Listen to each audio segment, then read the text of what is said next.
Good afternoon.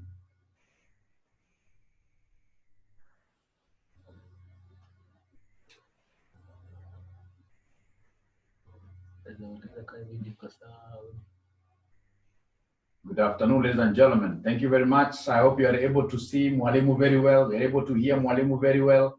You are able to see the board. So we're looking at hedging techniques. If you can recall hedging techniques, number one, do nothing, invoice in your currency that you prefer, forward contracts, money markets, and now today I want us to look at how to hedge using options. So number 5, how do we get to hedge using options? How do we hedge using options? How do we hedge using options? Now, before I start looking at options hedging, if I remember very well, I had given you an assignment. There's an assignment on money market that you guys were to do. If my memory serves me well, it's only one lady, a student, who sent an answer to me. So we want to know whether the other students tried that question or they never got the time to do it. Is there any student who was able to try that question? Please check the responses there. Are there students who tried doing that question? Quite a tricky one. Or it was not this class. It must have been another class, right?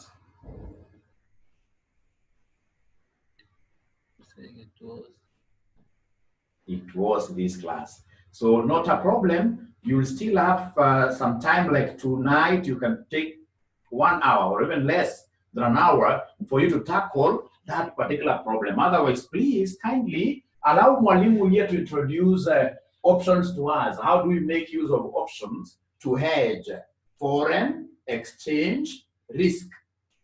Foreign exchange risk. Ladies and gentlemen, it will be very important for us to appreciate the meaning of the word options. So tell us there that options are financial instruments. These are financial instruments. They are financial instruments. They are financial instruments that give the holder, that give the holder the right, that give the holder the right but not an obligation.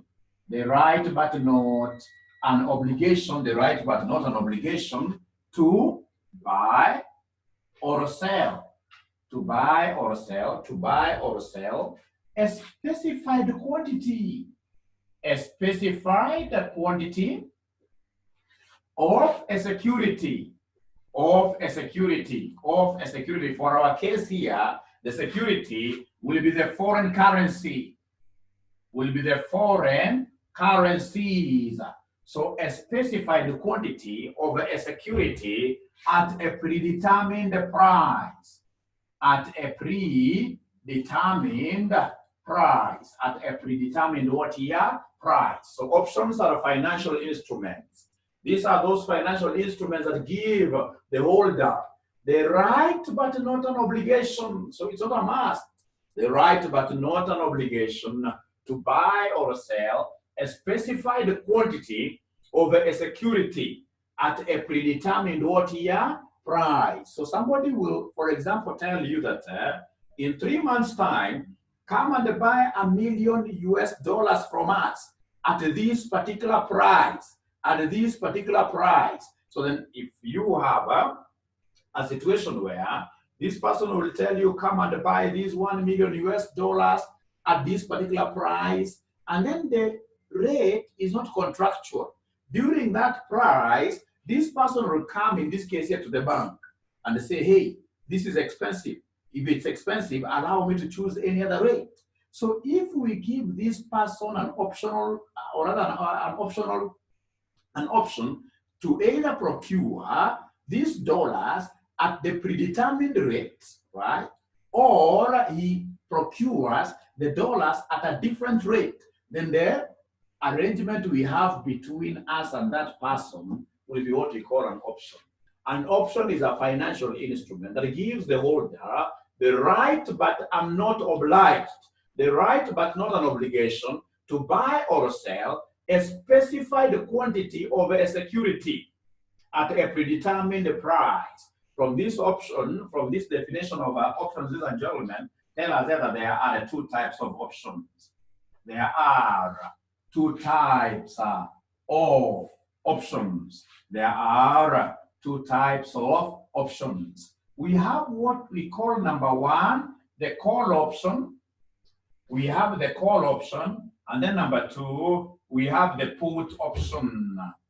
So number one, we have the call option, and then number two, we have the put option.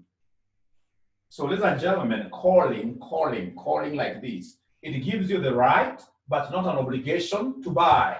So this gives you the right, it gives you the right, but not an obligation, but not an obligation, not an obligation to do what you to buy. It gives you the right, but not an obligation to buy. So it gives the holder the right, but not an obligation to, when it is a call, it is to buy. And then of course the other terms now follow. It gives the holder the right, but not an obligation to buy a specified quantity of a security at a predetermined rate. How about put? We are putting it up for sale. So a put option gives the holder the right, but not the right, but not an obligation. The right, but not an obligation. The right, but not an obligation to do what you're somebody to sell. It gives the holder the right, but not an obligation to sell. It gives the holder the right, but not an obligation to sell. To sell. Ladies and gentlemen, how do these options work? How do they work? Look at it this way. Look at it this way from the perspective of the hotelier, of some hotelier in Nairobi here. This hotelier could be making so many delicacies, but one of these is what we call the French fries, chips. Now, ladies and gentlemen, the moment this hotel starts by selling their chips, say at Kenya shillings 100 per packet of chips. Per packet of chips, what will happen at the end of the day? It's not possible for this hotel to keep on increasing or having the price of this packet of chips fluctuating often. There is no way, for example, you can set a price of chips at 100 and then perhaps within the year, you have it going to 110, you lose your customers. Customers need some form of certainty. So once we have decided to sell this packet of chips for 100, we have to stay with this price for some time. For some time, like a year or even 2 years before we change. But on the other side of the coin, tunajua kwamba chips sio, or rather tunajua kwamba chips ni viazi. Chips ni viazi. So at the end of the day, we have a farmer here who does potatoes. So what do you know about the price of potatoes that is harvested outside there? The price of potatoes fluctuates a lot. There are times you'll get a whole bag of potatoes going for 2,000 shillings. There is a time you'll get a whole bag of potatoes going for 6,000 shillings. So the price of potatoes in the market keeps on doing what here, somebody? Keeps on fluctuating, keeps on fluctuating, keeps on fluctuating. And these fluctuations, you can't carry them to this hotel and expect your customers to absorb them that easily. No, it will be upon us as the hotel owner to go and hedge, to go and protect, get away that the prices, or rather the potatoes from this farmer, the prices that will be receiving from these farmers and gentlemen will not keep on fluctuating. I need a way of protecting myself. I have to protect myself. And one of the ways of protecting ourselves is to come and organize an option. We organize an option with this farmer, tell this farmer, before you even plant, let's agree. So we'll agree with this farmer in a way, ladies and gentlemen, that I will buy your potatoes when you harvest at 2,000 per bag, at 2,000 in this case here per sack, 2,000 per sack, 2,000 per sack. So 6 months down the line, the farmer's harvesting season is with us. So what I will do as a hotelier, I'll put on my boots, walk slowly up to this particular farmer's land. So what will happen, I'll ask this farmer a simple question. Do you know we have a contract? Yes. Whether we have an arrangement? Yes. Of 2,000, buying your potatoes at 2,000 per sack. Yes, I remember that arrangement. Then I'll leave alone that farmer, walk around. I'll walk around a little bit to other farmers. If I realize that there are farmers outside there, for example, who are selling their potatoes here for how much? 800. What I'll do is to go back to my farmer, the one that I have an arrangement with. Tell this farmer that, hey, I have other people who are willing to give me their potatoes for 800. And this is the price that I'm comfortable with. So the question will be, will this farmer agree to take his price down to 800? If he doesn't agree, remember, the arrangement that we had with him is optional. I was not mandated to buy. There's no obligation on my side to buy from that farmer. So if I feel that I can fetch a better price from outside there, ladies and gentlemen, then I'll do exactly that. And that is why we are calling this an option. It's not a must. It's not mandatory. It's not mandatory. It's not mandatory. Now, ladies and gentlemen, for us, what are we supposed to know about these options? About these options. The first thing, I have to know how to value options using the Black-Scholes option pricing model. So mentioned there, Black-Scholes option pricing model. Pricing model. What is popularly abbreviated as BSOP. BSOP, like that. The Black-Scholes option pricing model. The Black-Scholes option pricing model. Ladies and gentlemen, for Black-Scholes option pricing model, there are things that I'm supposed to know. I'm supposed to know how to compute the D1. I'm supposed to know how to compute D1. Could you kindly help Mwalimu here compute D1? Or rather, remind Mwalimu the formula of D1. Who is able to remember that formula? D1 equals who? D1 equals who? D1 equals who? The formula of getting D1. Because Black-Scholes, you must get D1, you must get D2, and then you get what we call VC, value of a call option, and the value of a put option. So first of all, let us give our examiner D1. Is there somebody who is able to write anything there? Totally. At all, I mean. However small, is there anybody who is able to write something, however small, however small, however small?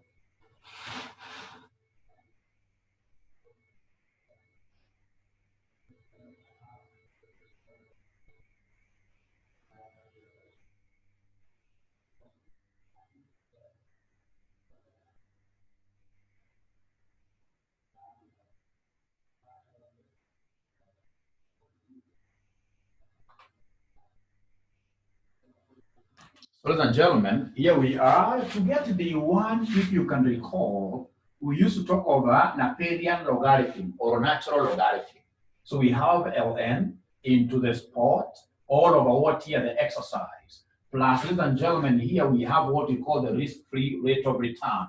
Plus the risk-free rate of return. Plus, ladies and gentlemen, here we have the variance divided by 2.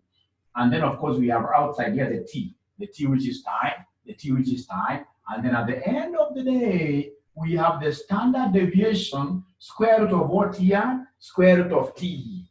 Square root of t. Square root of t. The standard deviation, square root of t. Ladies and gentlemen, this Lm is what we call the Napierian logarithm. The Napierian logarithm. Napierian logarithm. Napierian logarithm, Napierian or natural logarithm. For us, ladies and gentlemen, we are not even required to really understand what these Napierian logs are. What we are required to remember is that these Napierian logs are found in our calculator. If you have a good calculator, you'll be able to see just around there where you have log. There is a button you'll be able to see called, like you guys must have been calling it, in. Could we kindly have students here responding and telling us whether they are able to see that button called in? Just there, about where you're able to see logarithm. Is there somebody who is able to see in? Yeah, it's supposed to be ln. Thank you very much. It's supposed to be ln. So I want you to do me a favor. Could you kindly give me the ln of 3? What is, you simply press ln 3, and then you give us an answer. You simply press there, ln 3, and then you give us an answer. ln 3, and then you give us an answer. What are they able to give us, ladies and gentlemen, there? 1.098. 1.098, thank you, and thank you very much. So ln, this is quite important for us to be able to know it. Ladies and gentlemen, 8986. so we have 1.089. 0.986. So I start with 0, eh? 1.0. 986. Thank you, and thank you very much. That is ln of 3. Ladies and gentlemen, then we have this S. This S here stands for the spot price. The spot price, which later on we shall see is equivalent to the present value of future cash flows.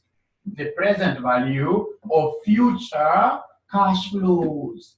The present value of future cash flows. You see, when you want to get the spot, when you want to get the value, the price of a commodity, what do? You look at the future cash flows, you discount them.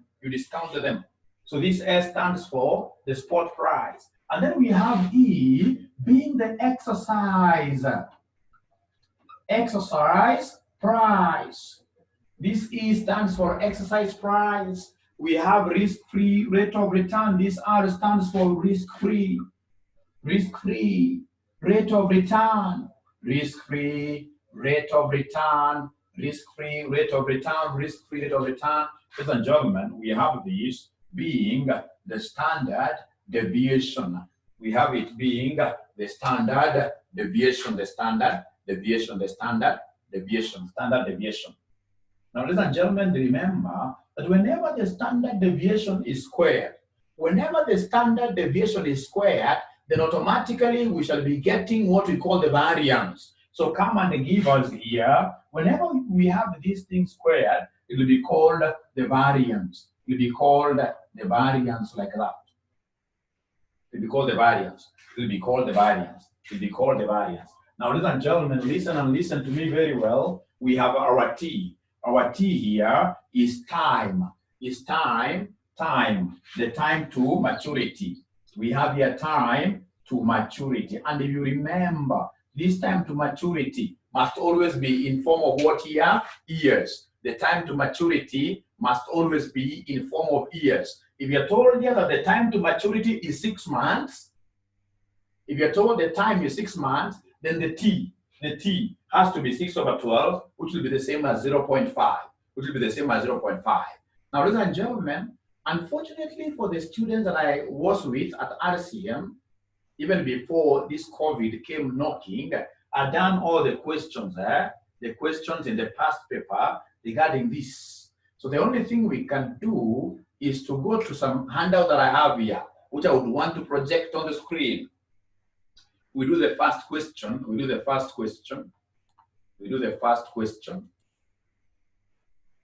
Some handout that I have here, I would want us to do the first question.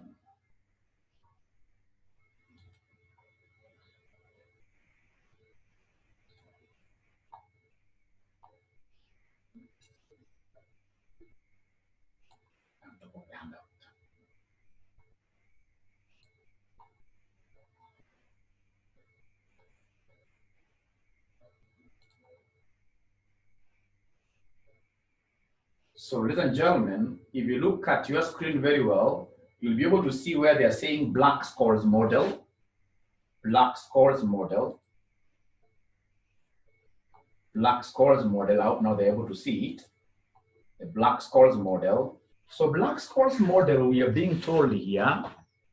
We are being told here. We have an illustration. We have illustration. They are telling us the current share price of AA is Kenya shillings 2.9.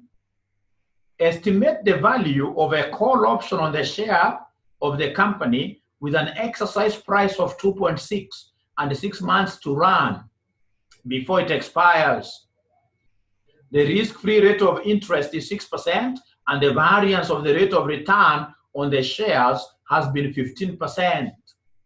So they want us to estimate the value of the call option. I would really request that you copy that question down. Copy down that question. Please put down that question.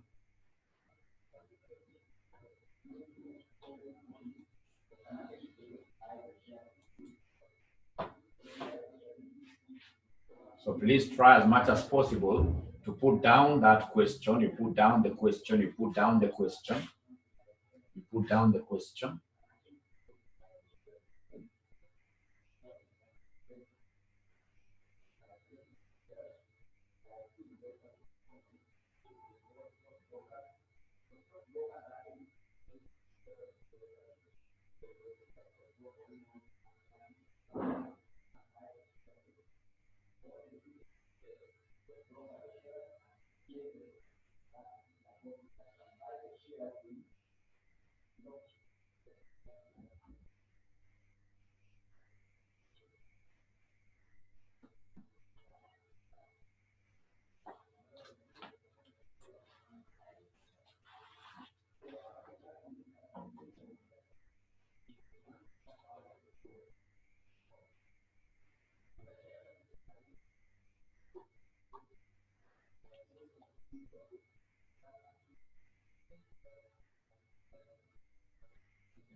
So now my great students, they have given us the spot price. Spot means today, the current price. They are telling us that the spot price there is 2.9.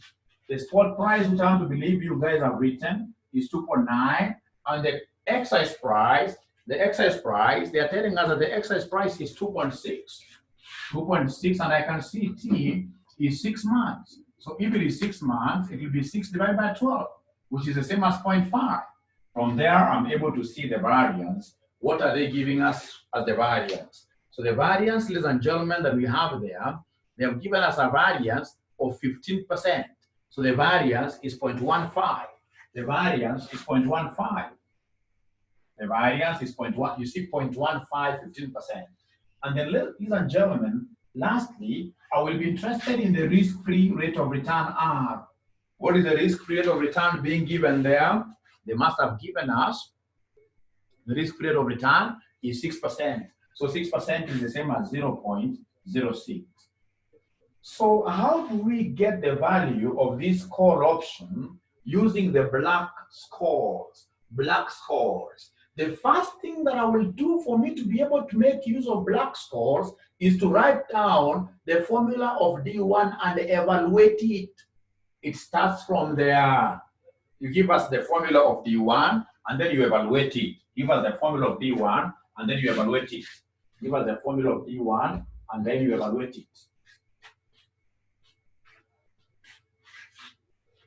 So here I am, ladies and gentlemen. Ladies and gentlemen, here I am. So what I will do is to come and ascertain our D1 figure. So our D1 figure, given the parameters that I have, I'm just plugging in the figures.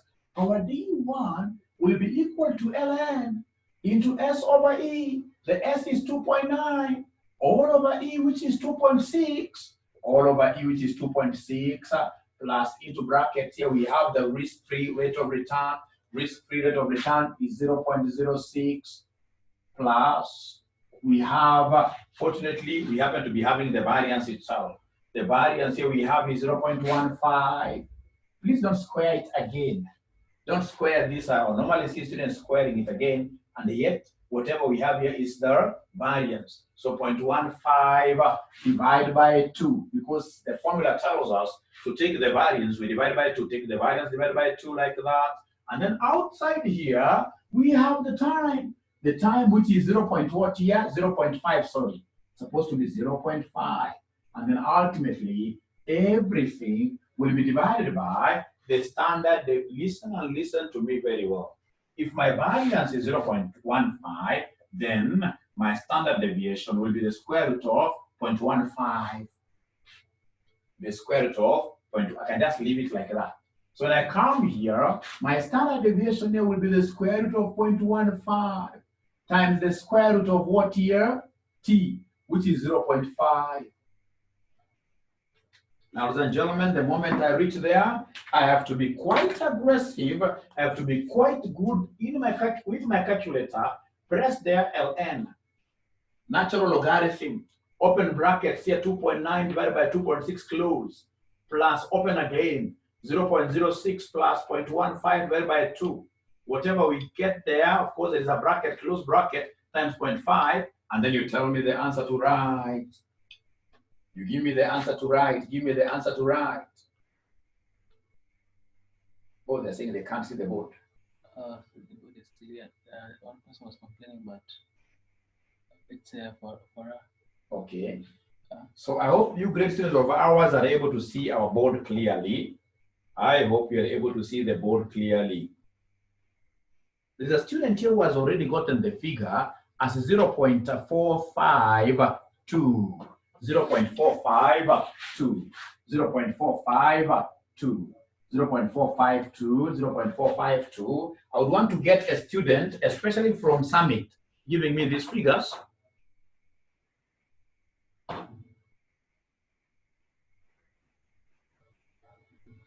Fidelis Kadambi is saying error.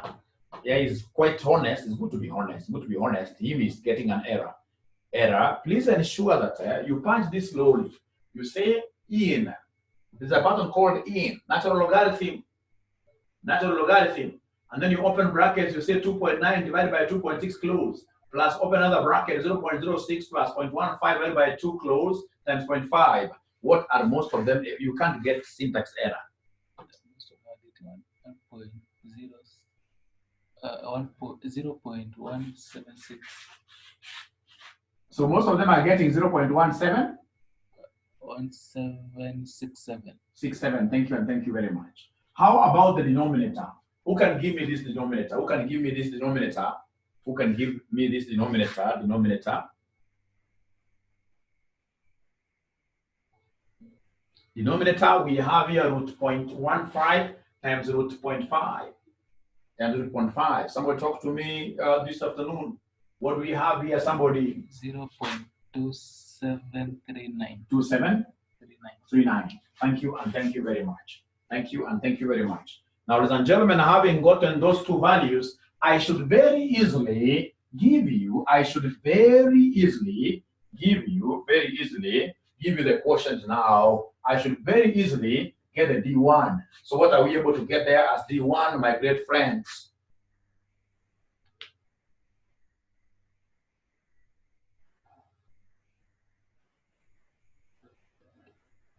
0.6451. 0.6451. Thank you, and thank you very much. So now, having gotten D1 as the first thing, the next thing will be for me to get D2. So how do I get D2? To get D2, I'll normally use this primary diagonal. To get D2, ladies and gentlemen, I'll always remember that primary diagonal. To get D2, we normally take D1 minus whatever that we have here. Standard deviation, square root of T. To get D2, we normally take D1 minus standard deviation, square root of T.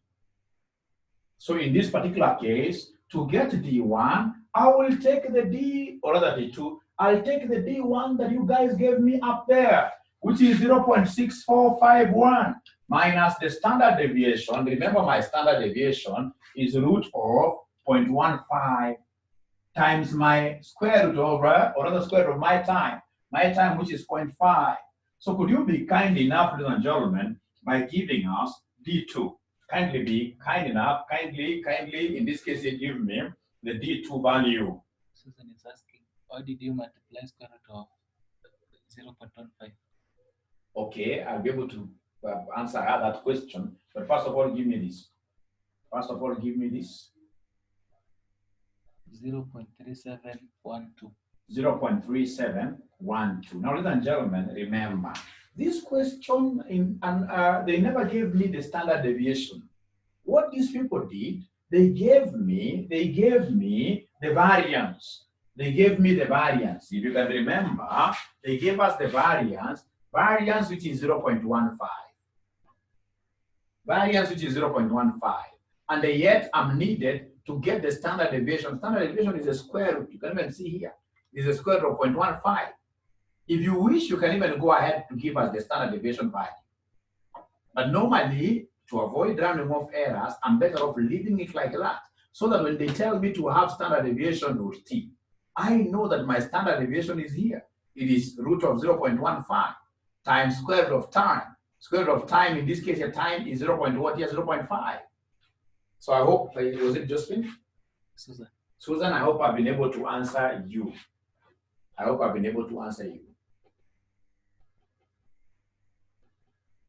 Thank you, and thank you very much. Now, ladies and gentlemen, listen to me and listen to me very well. What I will do after I've gotten the D1 and the D2, I'll come and summarize them. In a step called normalization. So you tell us there are normal variates. The normal variates. Give us normal variates. So these normal variates, we have D1, we have D2. Normal variates D1, ladies and gentlemen, is 0.65. What have I done? Remember, these D1s and D2s, these are z-scores. And the z-scores ultimately, at that particular point where you are reading values from your z tables, the z-scores must always be of 2 decimal places. So then we have D2. D2 here is 0.37, like that. We are saying that this must be 2 decimal places.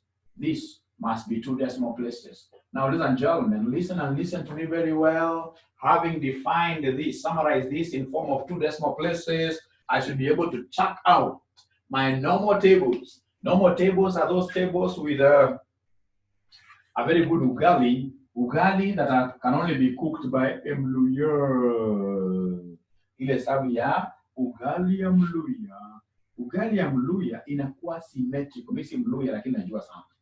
Ugali ya Mluya inakuwa symmetrical, inakuwa balanced. Hizi lugha zingine zote hatuwezi pika ugali kama Mluya.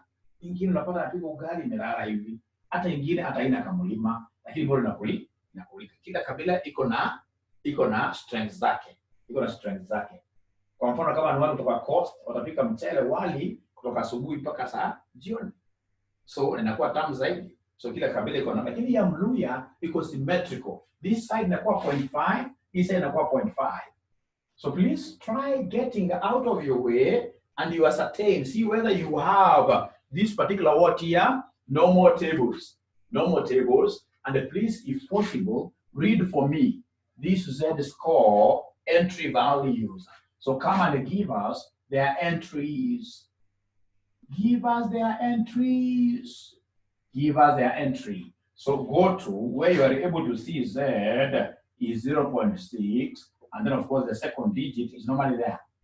So 0.6 Z here, and then the second digit is here. So you walk with this down. As you walk with this across, whatever figure you read there is our entry, which I would want to hear from you. It's an entry that I would want to hear from you. Ladies and gentlemen, what do we have there as an entry?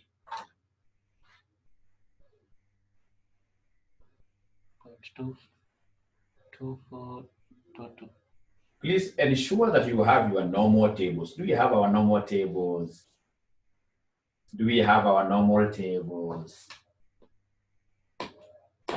Do we have our normal table, somebody?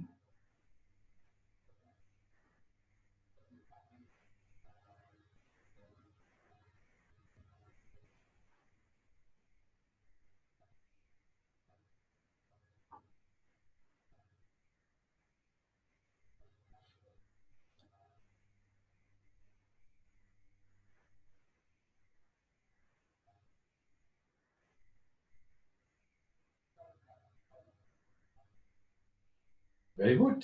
Do we have our normal tables? I cannot see yes, but I'm able to see figures, meaning that I am able to see figures. I'm able to see figures. Many students are able to read their 0 point. They're able to give us an entry of 0.2 2422. And you can see that table that this examiner has been, ladies and gentlemen, you can see that table where your examiner has been able to shade that particular diagram. So meaning that your examiner has given you this area, which is 2.2422. But you see, for us here in black scores, we need the total area. And that is why, ladies and gentlemen, for me to be able to get the ND1, what we call the normal variate, to get ND1, what I'll do, I'll take 0.2422, alafu na add ile symmetry ya mluya ya 0.5, because I want the probability shaded area. So the total here will give me 0.74. 0.7422 like that. 0.7422. 0.7422. And then come and give me the entry for D2.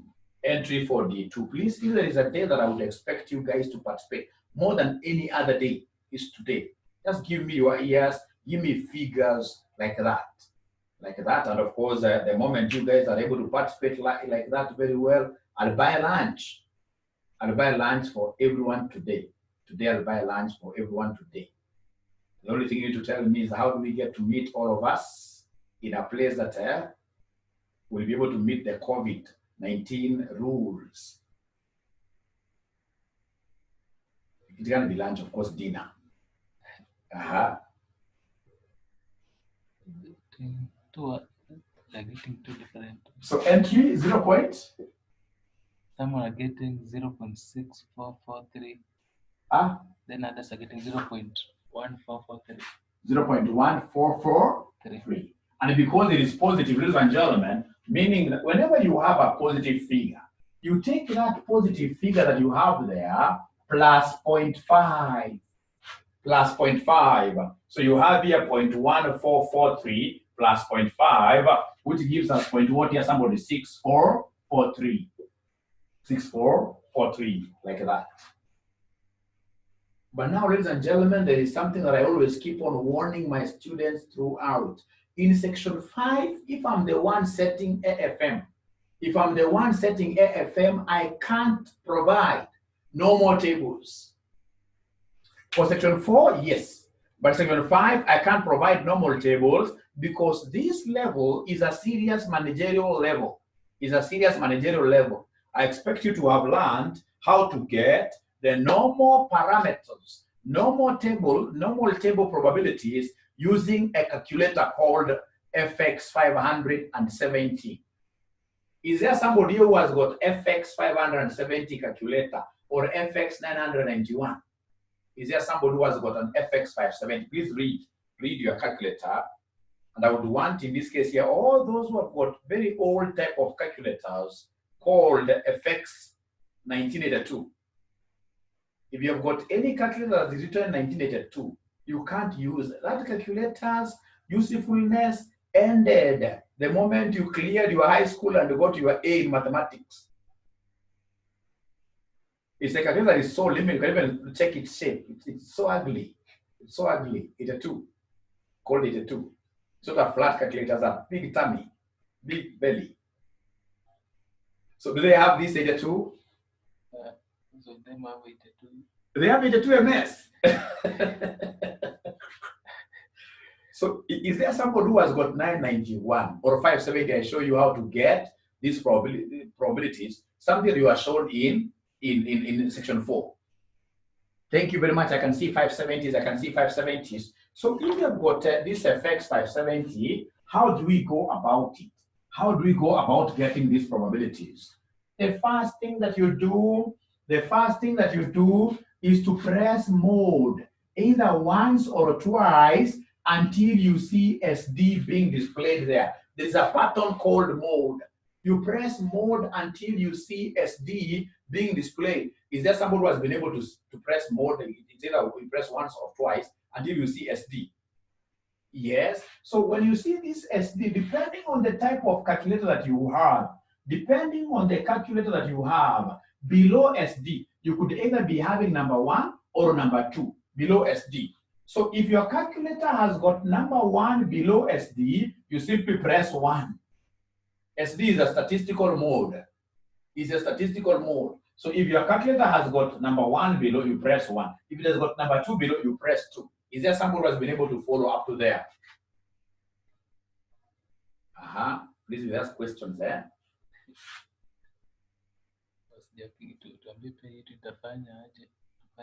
Okay. Now, ladies and gentlemen, they have done that. Now, once you do that, I would want you to look at button number 1. On top of button number 1, what is written there, somebody, on top of button number 1? If you have a serious calculator, on the top of button number 1, what do we have that is written there on top of button number 1? How about button number 2?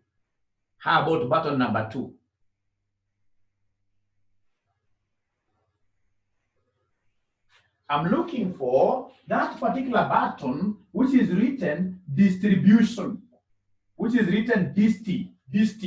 I don't know how your calculators are. It's button number 3. I'm being told button number 3. And this DIST is written in that color that I love. It's yellow color. So when it is in yellow color, it means that for you to be able to use it, you must press shift. So could you then press here, press shift, you press shift, button 3, and then button number 3. So you say shift and button number 3, shift first, button number 3. Once I do that, my screen becomes a miracle. Changes to very many things. This is my screen. I'll be able to see here P. There is even the T statistic. But I'm interested in the probability. And below this probability, there is a 1. Below the probability, there is a 1. So you press 1. So press 1. At the moment you do this, you come and press 1. When I press 1, P will be left alone on the screen. With even a bracket there. So the only thing I need to do is to come and press 0.65.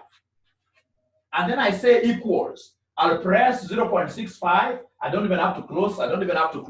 I'll simply come and say equals. Is there somebody who is able to get the final answer? Remember, the final answer that we got here was 0.7422. In 4 decimal places, is there somebody who is able to get 0.7422? I got it. I can even see somebody who has gotten it and written the figure there. I can see yes there. Yes. Ladies and gentlemen, listen to me very well. If, for example, I want to get the second one, what do I do? I'll come and if I want to get the second one, I can see there is this big button here with a big head. Like Mwalimu's head. I have a bigger head. So this big head, you can see, ladies and gentlemen, that you've got 2 arrows, the replay. So I would want you to press this replay here.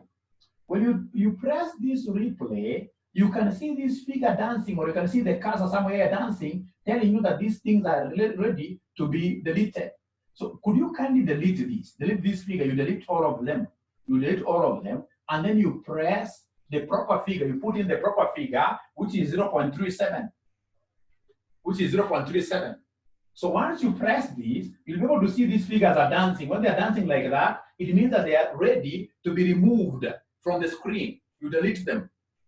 And then you press 0.37, and then you say equals. you say equals, you'll be able to get the right answer straight away. You say equals, you'll be able to get the right answer straight away.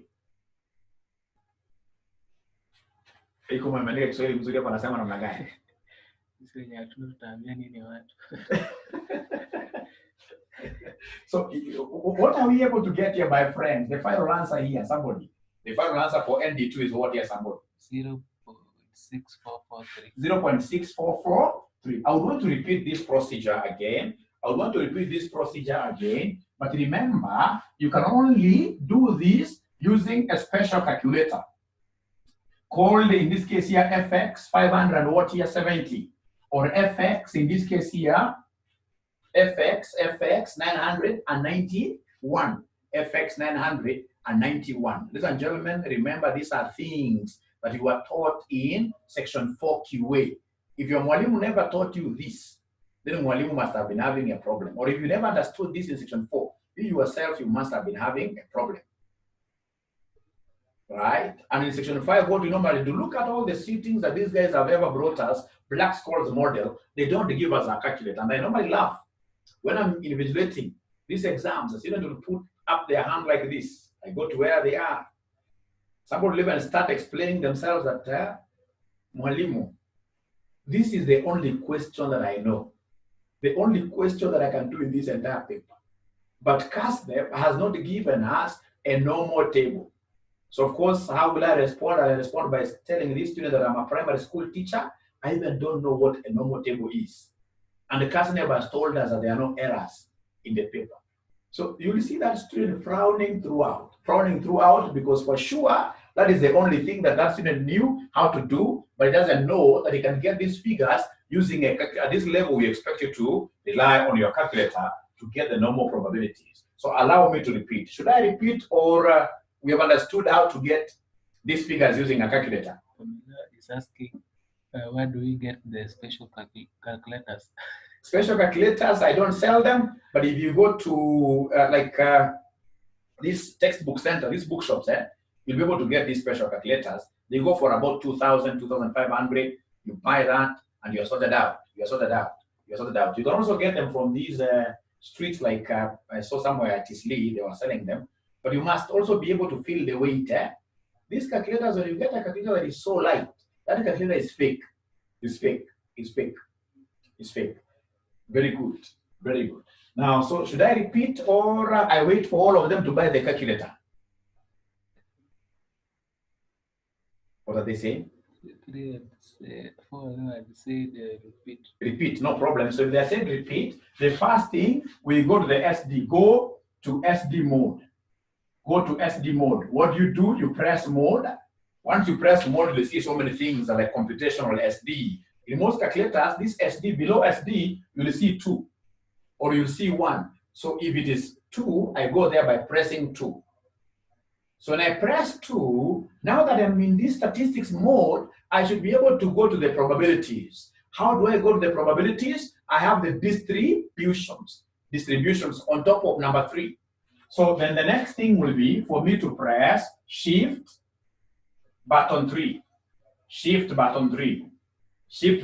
When I say Shift button 3, I'll see various distributions. I have the P distribution. I have the T distribution. The normal is a normal probability. So what you need to do is to come and press 1, because you want to be left with P alone. You press 1, and the moment I press 1, I'll be left with P with a bracket there. So once I get P with my bracket, I want the probability. I'll say P into 0.65, and then I'll be able to get equals. I'll be able to get the answer like that. It's quite a simple thing, but we must all of us get a calculator for me to be able to show you nice things.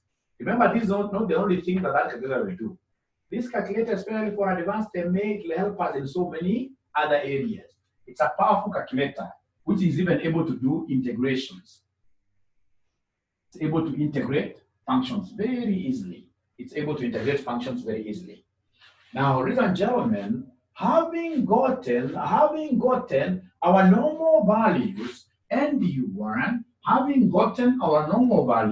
ND1 as 0.7422, ND2 as 0.6443. The next thing will be for me to come and give them value of a call option. So tell us there, value of a call option. Value of a call option is what we shall be abbreviating as VC. Value of a call option is what we shall be abbreviating as VC. As VC, I can see the students were asking questions there. So which one do we buy?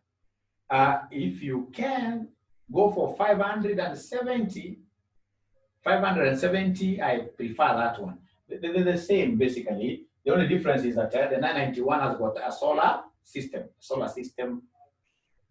But the moment I have 570, that is okay. There's no reason for me to add another 1,000 just for the solar. After all, if you bought that one 5 years ago when you were in high school with just a battery, and it has been able to serve you all along without even changing the battery, you need to build a solar. No. So value over a call option. Ladies and gentlemen, how do I get this call option value? To get the call option value, I would want you to know we normally use the profitability approach, profits approach. So our profit here, our profit basically will be S minus who? Minus E. Remember here we could decide to use S or P, it doesn't matter. S or P. But when we go to real estate, or other real options, we prefer making use of P, P. So talk of the spot price minus what here, somebody? The exercise price. That is how we get our profit. How much will the income be? How much cost am I going to incur? Now, ladies and gentlemen, remember these things are probabilistic to us. Options we don't have in this case here anything like a must. So the parameters are probabilistic, and that is why we must come and ascertain the or rather attack the probabilities. So you say here multiplied by ND1, and this one here will be multiplied by ND2. Now, ladies and gentlemen, listen and listen to me very well. This is where the rubber now meets the road. Very well. So here, ladies and gentlemen, this exercise price is normally a future price. It has to be discounted. And the black scholars gave us the old way of discounting these future value. How do we discount the future value? By dividing it with E raised to RT. By dividing it with E raised to RT. So to get VC, which is value of a call option, it will be SND1 minus E ND2 minus E ND2 all over E raised to RT. Remember that this S, ladies and gentlemen, stands for the spot price. The capital E stands for the exercise price. Ladies and gentlemen, the small e is a figure for engineers. It's called the Euler's constant. It's called the Euler's constant. The Euler's constant. It's called the Euler's constant. Euler. Don't write Muller. Euler's constant. Now, these Euler's constants are normally used by civil engineers, specifically the structural engineers, the ones who do the structures, the columns. Those guys here, when they're designing, like how much weight should this column, one column here, take to ensure that the house will be structurally sound, they'll need really to use these Euler's parameters and calculus to be able to tell us, like, should we put Y12 here, should we put Y16 here, all those bars, to ensure that all these suspended slabs will be able to be carried with their live weight without really this house coming collapsing down.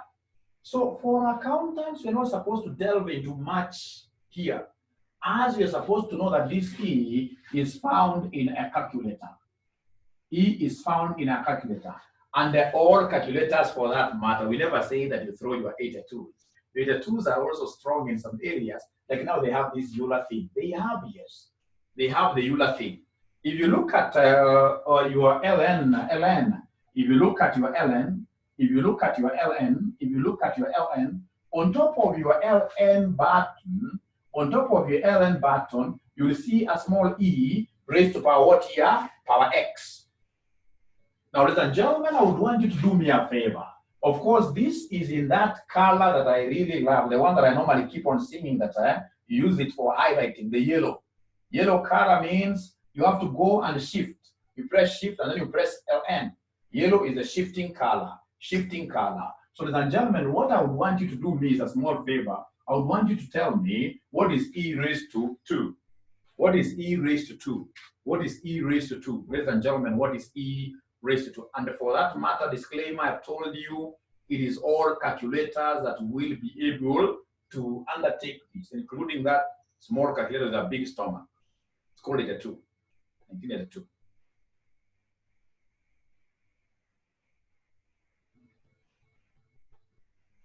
$7.3. So I'm being told here that it should be 7.3. 891. 891. Is there a student who got a syntax error? Is there a student who got a syntax error? Is there a student who got a syntax error? Yes, thank you very much for being honest. You got a syntax error because you tried raising again, and yet this thing is coming raised. Don't raise something that has been already raised. So what you're supposed to do is to press shift. Once that E comes on my screen, I'll simply write 2 just by the side. I'll simply write 2 just by the side. So E2, and then I say equals. E2, and then I say equals. E2, and then I say equals. So are they able to get it nicely? Now I want us to try this one, and then we see whether we'll be able to get this right. E raised to negative 3. E raised to negative 3. E raised to negative 3. E raised to negative 3. Shift, then which button? Like now here, once you say shift LN, you say shift LN. Shift LN. Shift LN. Because on top there, you'll be able to see a small e in yellow.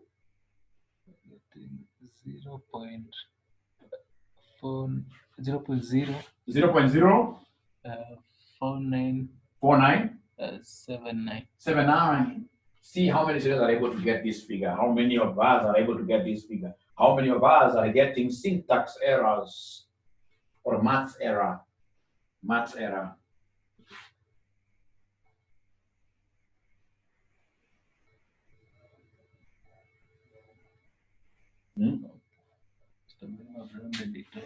Rounding off is allowed. So they're getting 0.0498. 0.0? 0.0498. That's 8 is okay. Rounding off is allowed. Part of the board game. Someone got an error. Someone got an error. You got an error. You got an error, ladies and gentlemen, simply because you never followed the rule. You say shift LN. And once you've said shift LN, you will see the E just coming on the screen. Don't raise again. Simply come and say -3 by this. It's like you're subtracting. Say -3 by the side, and then you say equals. -3 by the side, please ask that question. Shall it be alpha, then ln? No. In this class, I would want us to adopt the shift mode. Don't use the alpha mode. Alpha mode, if you're using alpha mode now, you have to raise. Don't use, that student is a bright student. Because that student has been able to see by the side, we have another small e, which in this case here is written in some pink color, pink or whichever color, pink or whichever color, pink or whichever color, pink or whichever color, pink or whichever color, which is an alpha color, but you don't want to go the alpha way. I don't do alpha myself. So I don't know whether now all of us are able to get really this thing. Now come, ladies and gentlemen, back to our question. Our question wants us to capture ERT. Our question wants us to capture ERT. Can you kindly remind us that the R that we had there, the R that we had there, the R that we had there, up there, was 0.06. How about the T? How about the T? How about the T?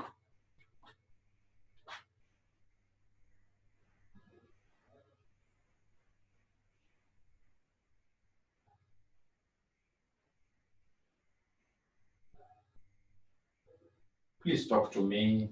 Kindly talk to me. Kindly talk to me. 0.5. 0.5. T is 0.5.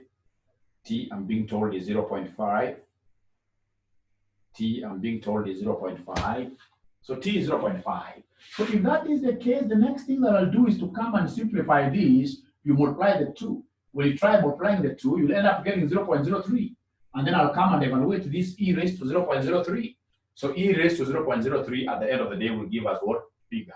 E raised to 0.03 at the end of the day will give us what figure?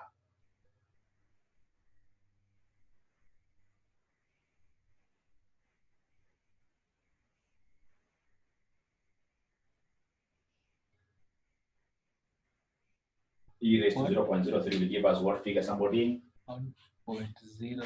I'm being given a figure of 1.03. But a bigger figure is 305. So 1.0? 305. Thank you and thank you very much. Thank you and thank you very much. Now, ladies and gentlemen, having gotten whatever figure here, this is the one that disturbs most of my students. Having gotten this figure, now I can easily come and plug in the figures here to get VC, to get value of a call option, to get value of a call option, to get value of a call option. What do? Do we remember our spot price? Kindly give us our spot price of this question. Spot price of the question, spot price equals who? 2.9. 2.9 multiplied by ND1 that I happen to be having here, which is 0.7422 minus the exercise price. Exercise price, if my memory is okay, I think it was 2.6. Exercise price is 2.6. Come and multiply this with ND2, which will be 0.6443, and then this particular term, this term only, will be divided by this e raised to RT thing, which will be 1.0305. So I never discredited your calculator at 100%. No, it can still perform important things, important miracles. So could you kindly, like now, using whichever calculator, give me this times this minus that times that divided by that. Please give me the VC. VC will be equal to what at the end of the day?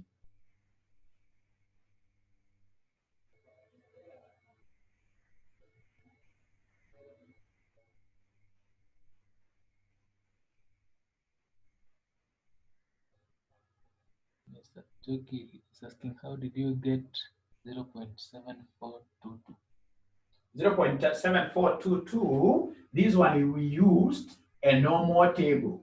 We used a normal table or a calculator to get it, which I would really request if you will allow, we'll be able to showcase how to get these particular parameters in the subsequent question.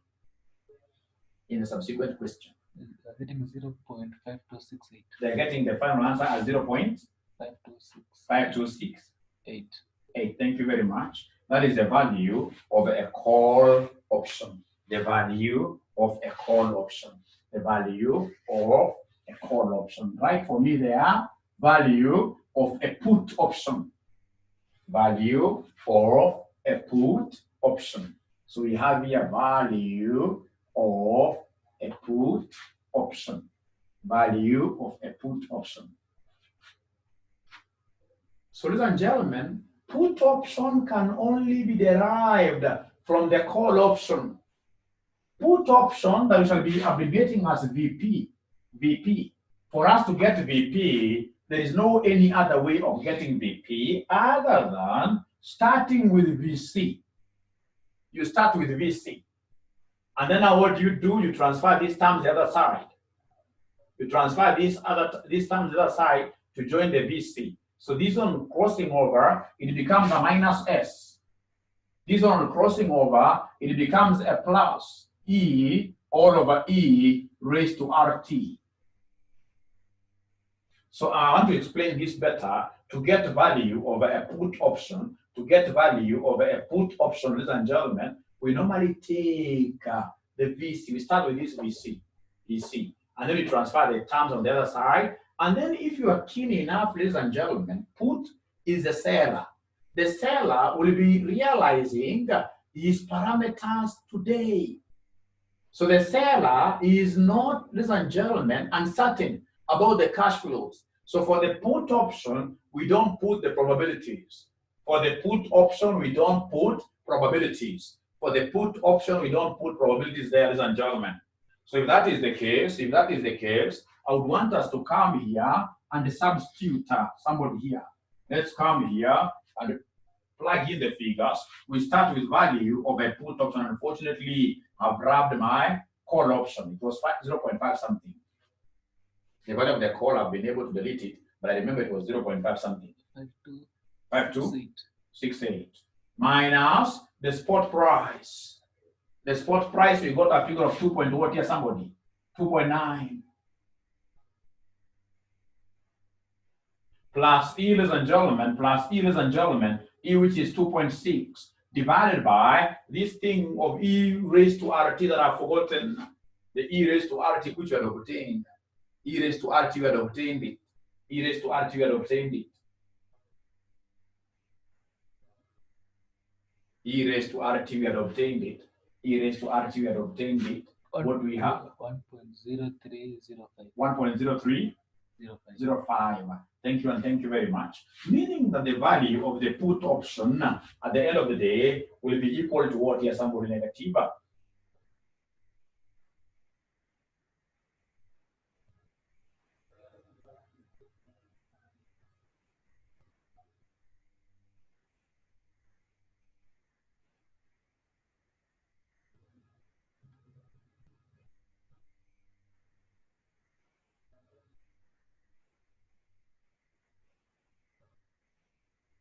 0.1498. 0.1498. Positive or negative?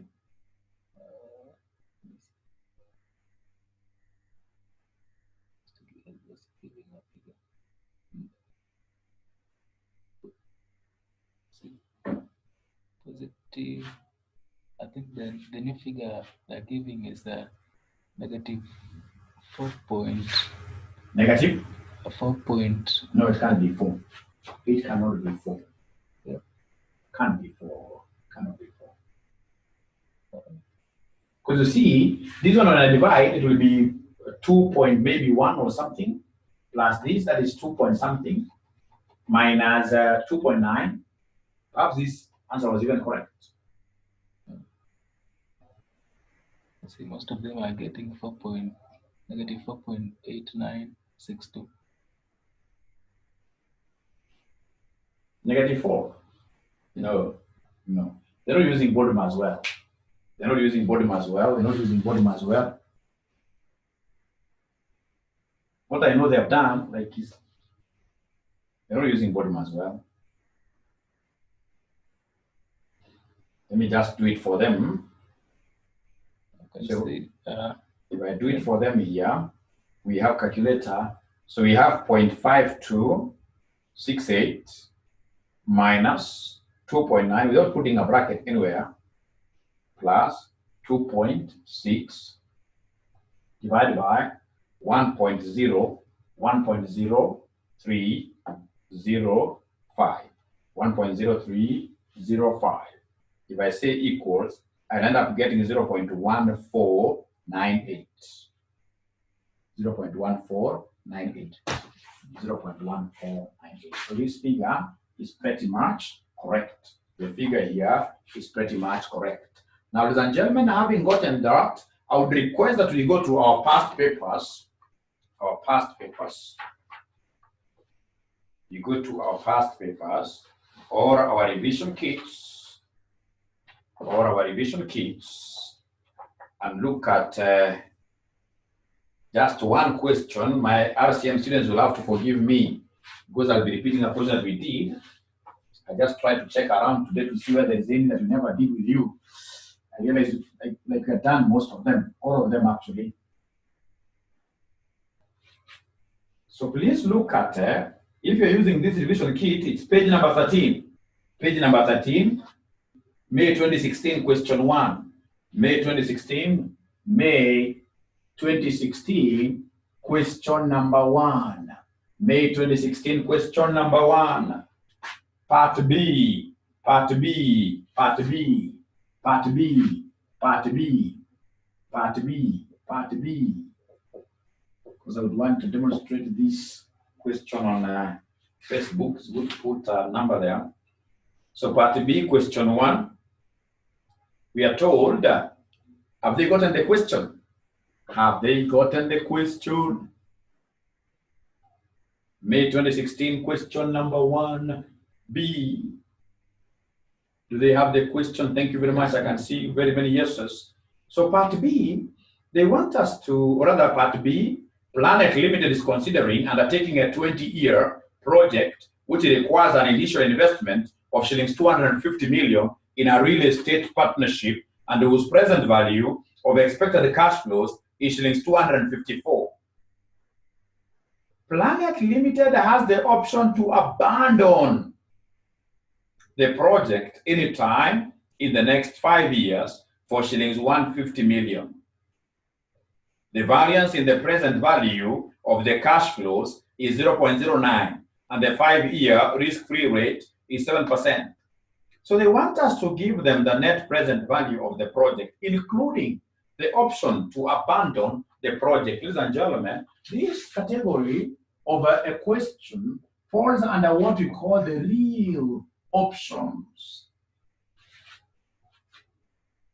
Real options, ladies and gentlemen, real options are basically options that make use of capital budgeting techniques for advisory purposes. That make use of capital budgeting techniques, basically, specifically, that makes use of what we call net present value. That makes use of net present value. Makes use of net present what here? Net present value. Net present value. The moment you get like this kind of a question where they're asking you issues to do with options, and then at the end of the day, they're again asking you about NPV, then you are handling real options. We have got various types of real options. Types of real options. Types of real options. The first one being the option to abandon. The option to abandon. The option to abandon. So somebody tells you that they're fine, hold on to this thing, but after some time, if you feel things are not okay, just abandon the project. Abandon the project. When you will be abandoning the project, ladies and gentlemen, however small, you will have to get some amount. Whenever you abandon, you will sell it like a scrap. You'll be selling it like unfinished work in progress. So the most important thing, ladies and gentlemen, is that when I abandon a project, this is as good as what here as selling. And that is why options to abandon are always evaluated as put options. So option to abandon is a put option. So tell us that these are put options. When you abandon a project, you have to realize something however small. You have to realize something however small. You have to realize something however small. However small. However small. So in short, this question wants us to go all the way to like what we did up there, to the point where we are able to give our examiner the put option, the put option, the put option. So ladies and gentlemen, if it's options they want us to evaluate, if it's a put option they want us to ascertain, what we shall do here is to follow those basic steps. The first step being the step of getting D1. The first step being the step of getting D1. So how do we get D1? Remember the formula is Ln. You can talk of P over E. By the way, you can even decide from today we should be using P over E. P over E instead of S over E. P over E. P for sport. P over E into plus R variance over 2 multiplied by T divided by standard deviation square root of T. So remember, because I'm changing a parameter, this P stands for the spot price. Spot price. Why am I changing? Because I would always want you to remember that the spot price is the same as the present value of future cash flows. So this spot price is the same as the present value of future cash flows.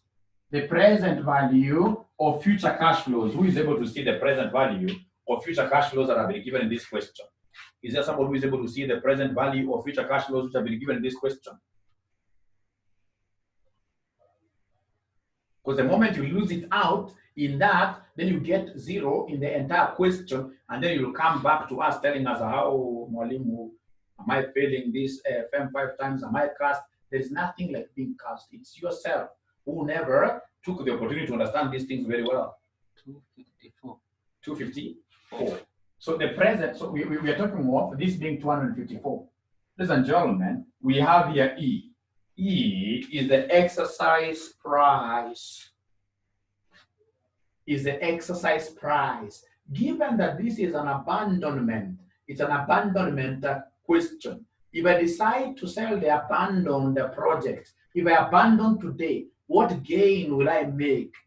If I abandon it today, this is the exercise. Should I exercise this abandonment option? What gain will I get today, ladies and gentlemen? I'm waiting to hear from them. 150. I'm waiting to hear from them.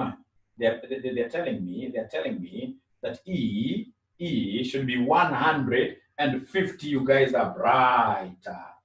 150. 150. You guys are bright.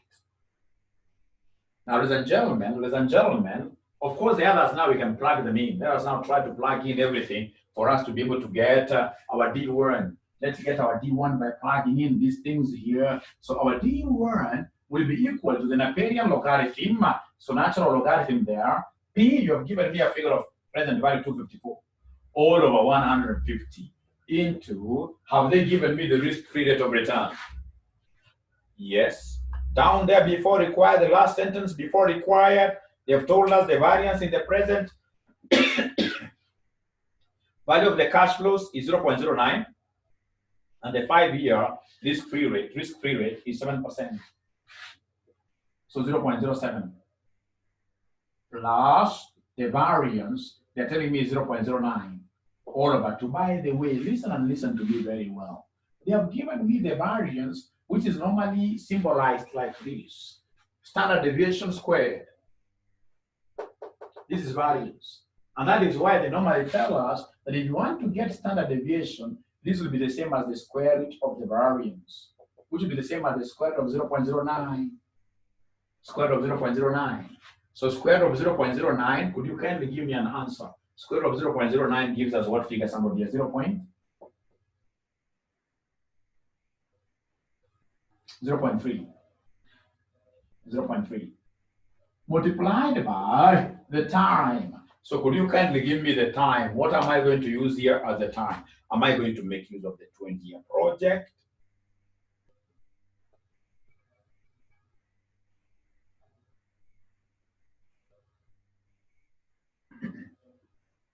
Time, they're saying time equals 5 years here. It is the time of this abandonment.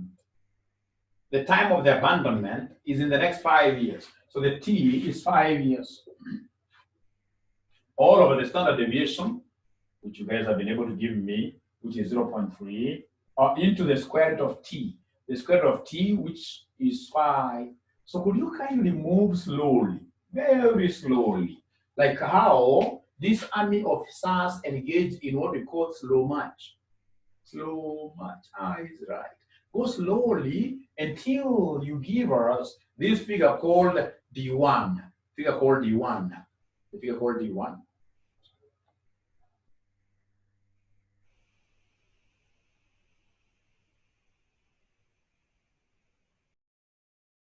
So I'm told, ladies and gentlemen, that the students who have been able to get this D1, now what are they getting? Somebody? Majority are getting 0.64. 0.64? 23. How about D2?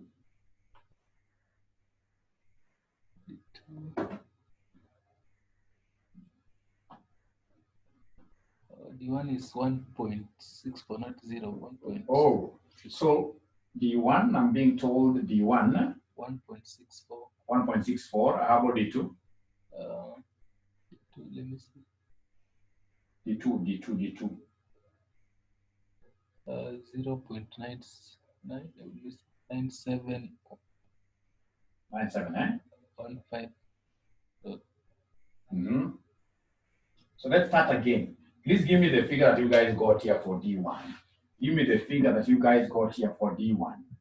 Give me the figure that you guys got here for D1. Our D1 is supposed to be equal to what somebody here D1? The one that you got here. ln, this and that. 1.6423. 1.6423. And then remember to get D2. We normally take D1 minus standard deviation root T. We normally work with this diagonal. So then if this is the case, my D1 here is 1.6423 minus the standard deviation, which is 0.3, square root of time. Square root of time, which is 5. Which in this case here, some students I want to believe have been able to get D2 equals what here, somebody?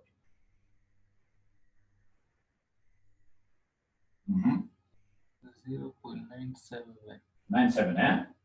0.97. So it has to remain decimal places for us to come and cut them down later. 9715. 9715. Now from there we go to the next stage, which is the stage of normalization. The stage of normalization. The stage of normalization. The stage of normalization. So come and normalize. So the stage of normalization. Normalization. So I want ND1, I want ND2. I want ND1, I want ND2. So what I'll do, I need to round off this at the end of the day, 2 decimal places. 2 decimal places, this will be 1.64. This one in terms of 2 decimal places, I will have 0.97.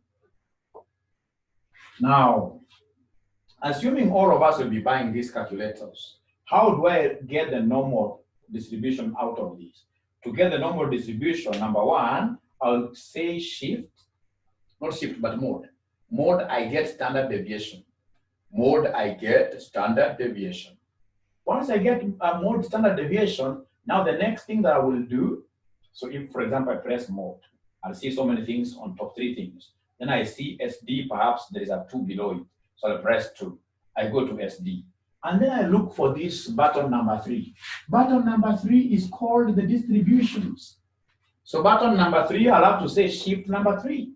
So once I say shift number 3, I will be able, ladies and gentlemen, to see so many things there. But I want the probability, which is number 1. So I'll press number 1. Once I press number 1, I'll see a probability being displayed there, and then I'll enter 1.64. I'll enter 1.64. Who is able to give us this normal distribution? Somebody. Who is able to give us this normal distribution? Somebody.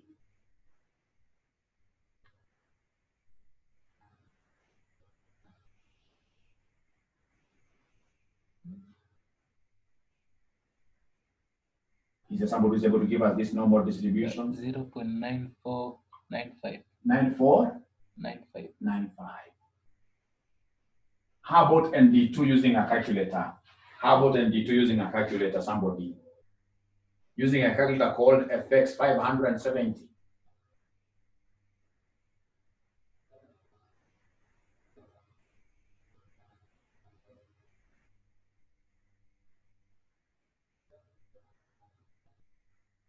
Yes, I'm waiting to hear from you.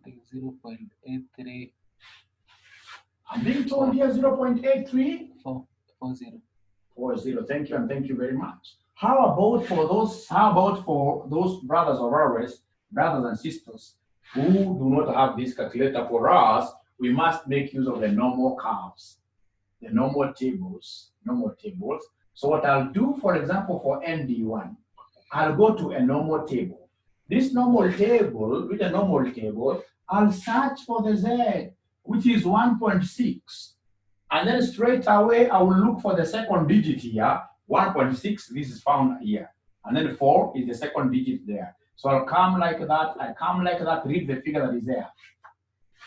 Can you help me read that way? I'll be able to see 0.4.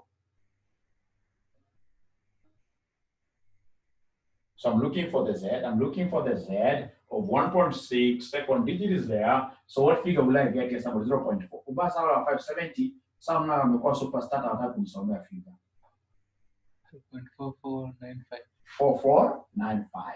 And because I want to normal, remember like that sketch of yours, the way it has been drawn. That sketch has been drawn and shaded just a small area.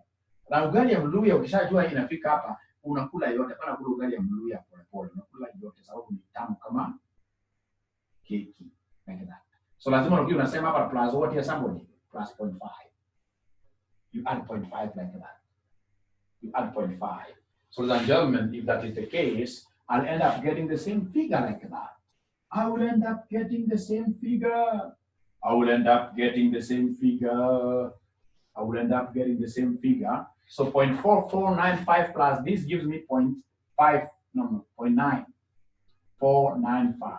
The same case with ND2. You're able to do it using your normal tables and get the same answers. So ladies and gentlemen, if that is the case, having normalized, we know that the next thing will be for us to get the Vice Chancellor. Come and give us VC, which is value of a call option.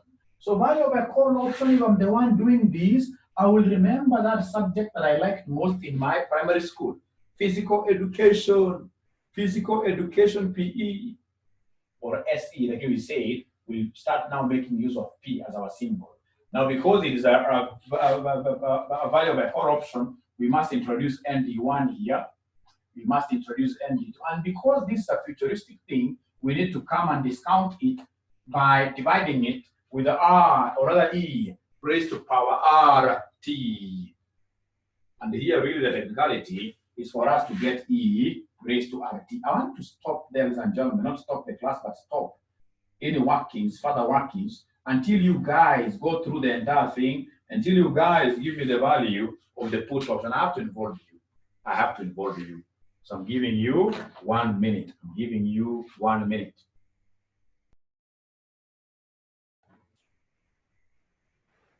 So ladies and gentlemen, who is correct? Who is correct? Who is correct? What is the value of a call option? What is the value of a call option? We see they're getting 153.02. 153.02. Let me see. How about VP? VP. How about VP? Who has been able to get VP? VP equals?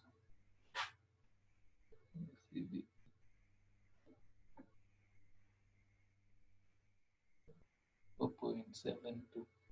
4.72. Is there somebody who feels that Mwalimu should be able to do this, compute this figure? Is there somebody who feels that Mwalimu should compute this figure, or we are okay, all of us, we move ahead? Do it, okay. So for me to do it, then I need to get ERT first. I need to get ERT first. So ERT, E raised to our R, I've forgotten, what was our risk rate of return? It was 0.07. Times TT is 5 years. So then the first thing I will do is to come and get this E raised to, what is 0.07 times 5? 0.07 times 5. If I'm to use my calculator here, I have 0.07. I have 0.07 times 5, giving me 0.35. So this is 0.35, E raised to 0.35. In my calculator, I will look for this E. It is on top of some button called in. In that calculator, even if it's an either 2, on that button on top of that button called in, we'll be able to see E raised to X. So when I punch that shift in, I'll see E being displayed on the screen. Once I see E has been displayed on the screen, I will not raise again. I will come and punch here 0.35. So we have E 0.35 by the side. So somebody who is able to give us this value of E. Who is able to give us this value of E, ladies and gentlemen?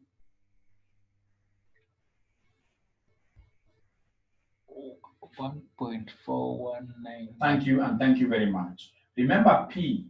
P, you guys are giving me P. P, you gave me a figure of 254 times ND1. ND1 is here. which is 0.9495, minus E, the exercise, you gave me a figure of 150, times ND2, which is 0.8340, divide this by E raised to RT. So E raised to RT is what they're giving me. What figure, somebody? 1.4191. 1.4191. Thank you, and thank you very much. So if that is the case, could you kindly come and give us the VC? Kindly give us the VC. That is how they were able to get the 100 and something. The 100 and something. So this VC will come to what year? Somebody VC will come to. So the VC figure will come to what year? Somebody VC figure. 153.02. 153.02 like that. Thank you, and thank you very much. So having gotten the VC figure, the next figure that I will need to get out very fast, ladies and gentlemen, is BP.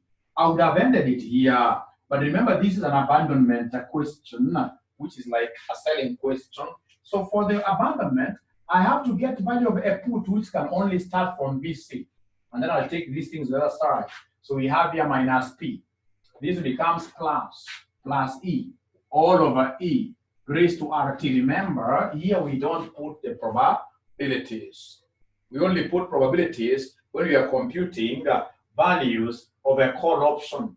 So then value of a put option will be equal to value of a call, which is 153.02 minus our P, present value, which you guys gave me as 254, plus, ladies and gentlemen, our exercise that you guys gave me as 150, that has to be discounted by being divided by 1.4191. So could you kindly give me the value of the put option here?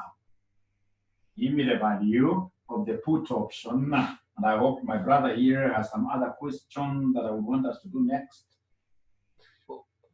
So they're giving me what figure at the end of the day? VP equals 4.72. 4.72. 4.72, positive like that. Positive. Now, ladies and gentlemen, listen and listen to me very well. I would want us to give me the NPV of the project without an option. Without an option. NPV of the project without an option. If you read this question very well, there is a place where we have NPV of this project here. Ladies and gentlemen, they told us that the present value of all the project's cash flows were 254. And then they gave us some other funny figure there, what they call the initial outlay. Who can see from this question, what is the initial outlay? What is the initial outlay of this figure, of this project, I mean? The initial investment, they gave us 200 what here? 50. So then what is 254 minus 250? It is 4, like that. And then, ladies and gentlemen, we have the option value. The option value is 4.72. And therefore, we have the value of the project with the option being equal to 8.72. Meaning that because this final NPV is positive, the project has even become more viable. Because the project alone was 4. Now with the project, we can see that the viability now has been enhanced. So what do? We accept the project and the option. We accept the project and the option. We accept the project and the option. We accept the project and the option. We accept the project and what here? The option. Ladies and gentlemen, if that is okay, I would want us to look at a different question, which is being displayed.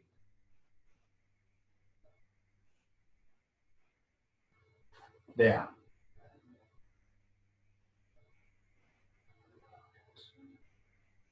So that question which is being displayed there, go through it, and if possible, ladies and gentlemen, try the question. I know time is not on our side, but at least you have to do something there. Thank you. Something there. Is there somebody who has been able to see something there? Is there somebody who has been able to see something there? So you're told there that RCM PLC has investigated the opening of a restaurant in line with its diversification strategy. The initial capital expenditure is estimated at Kenya shillings 16 million, whilst the present value of the net cash inflows is expected to be 16.005 million.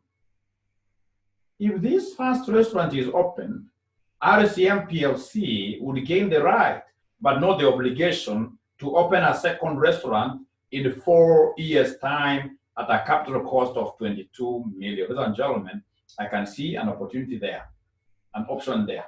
The present value of the associated future net cash inflows is estimated at 18, with a standard deviation of 30. If the risk-free rate of return is 3%, determine whether to proceed with the restaurant project or we leave away everything, and retain our particular project in training. So solution. Ladies and gentlemen, this is a question of what here? Portfolio, not portfolio, but options. So if it's a question of options, I expect you to move with speed and give us the one.